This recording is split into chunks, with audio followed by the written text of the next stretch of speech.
Thank you very much. I'll be making a unanimous consent request here in a second.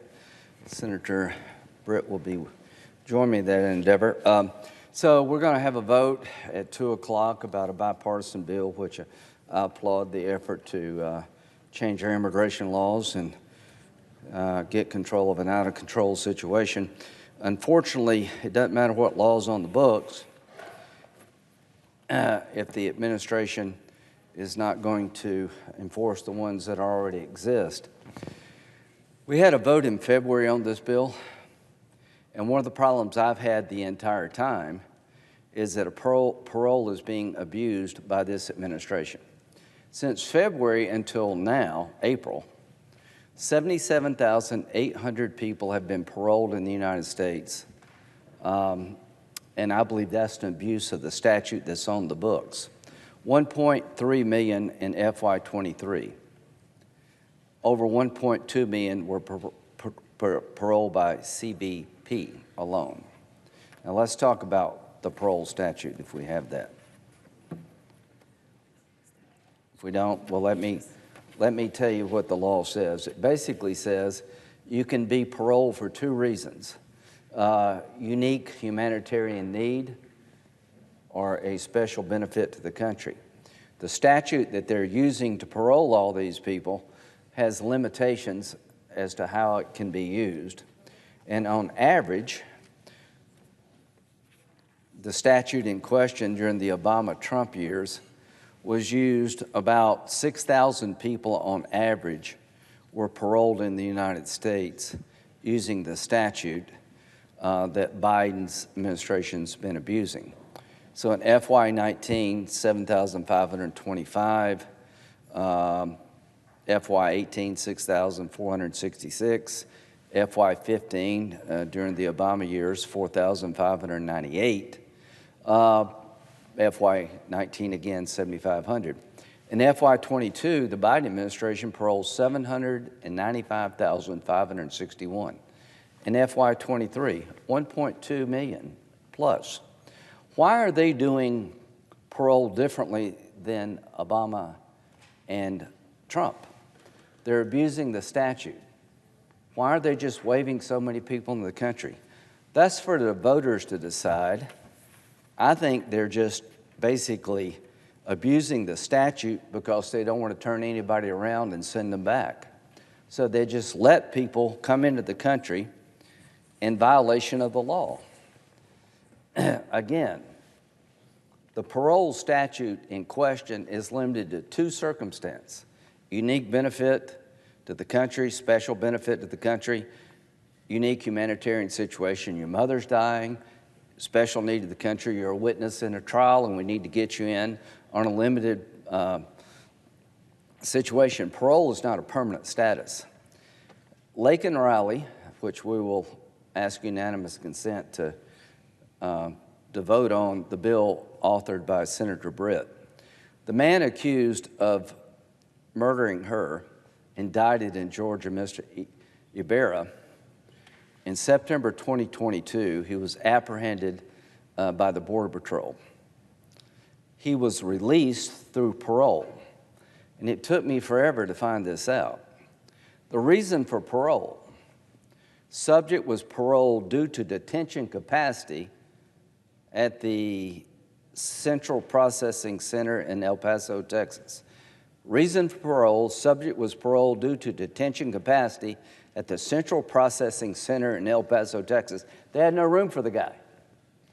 And he's now being charged with murdering this young woman in Georgia. He was arrested in 2024, and Senator Britt will tell us what her bill does here in a moment. She's trying to find a way to make sure this never happens again. The two crimes he was charged with should result in immediate expulsion from the country. That's what her bill does. But I want the country to know that the man accused of killing this young lady in Georgia was released into our country by DHS illegally, in my view. They violated the statute. They gave him parole for a reason that doesn't exist in the statute. And you wonder why we don't want to pass another bill. The reason we don't want to pass another bill is we don't trust you, the Biden administration. Why create a new law that's not going to be any more effective than the current law? From the time we had this debate until the end of April, did things get better? No. 77,800 people parole from the original debate to now. So clearly they haven't changed their idea or policies regarding abuse of parole. The average for Obama, Trump was around 6,000 for the entire year using the parole statute in question, 77,800 since February. So why are we skeptical? Skeptical because the way they do business at the Biden administration. Secretary Mayorkas has all the power he needs to stop this. You'll never convince me that 77,800 people were individually screened. They have a program waving people through based on country, not individual status. They promised me that an individual analysis was done on each parolee. I asked him that, and he said yes. Well, we found one parolee accused of murdering a young lady in Georgia that was not individually analyzed and released based on the criteria of the statute. He was released because they had no place to put him. So what we want to do today is try to find a way to deal with the situation that led to this murder of this young lady. The law has a loophole in it, I guess, for lack of a better word. I'm going to recognize Senator Britt now to tell us what her bill does. Because what do we know about the Georgia case? We know the man charged with the murder of Miss Riley was released in the United States under parole, not based on statutory requirements, but just because we were full.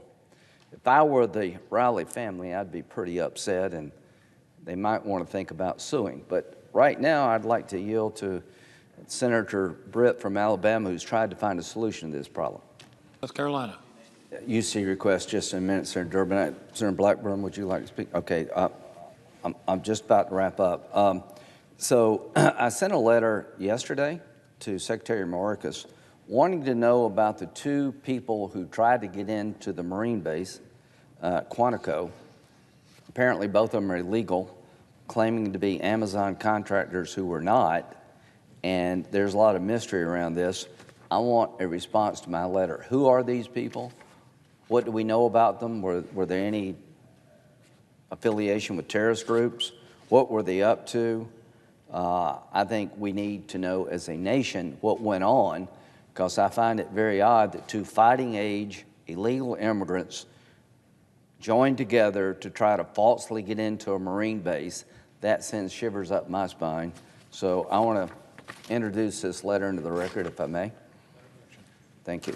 And now, as if in legislative session, I ask unanimous consent that the Committee on the Judiciary be discharged from further consideration of S 3933 and the Senate proceed to its immediate consideration. Further, that the bill be considered and read a third time and passed, and the motion to reconsider be considered made and laid upon the table. Sir. Thank you. To my colleague from Illinois, Senator Durbin, we do a lot of things together. I enjoy working with you, but here we have a fundamental disagreement. Number one, you're entitled to your opinion, but not your facts. 77,800 people paroled in the U.S. since February came from Cuba, Haiti, Nicaragua, and Venezuela. That doesn't count the people from Ukraine. They all showed up at the border. They were paroled in. There's no way the two statutory requirements were applied to 77,800 people. Now, why did they just wave them through? All I can tell you is that parole has been abused. The average was 6,000 a year for Trump and Biden during their presidency.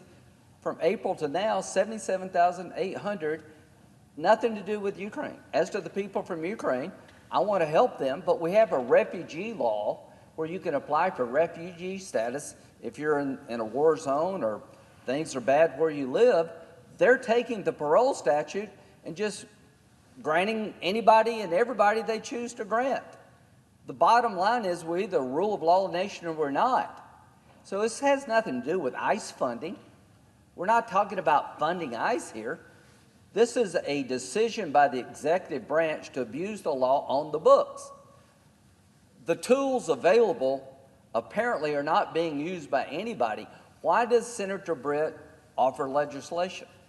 Because we have a real-world example where the system failed. Let's make it stronger. Why did this bill pass overwhelmingly in the House? Because it makes sense. If you learn nothing from the Laken Riley case, learn the following.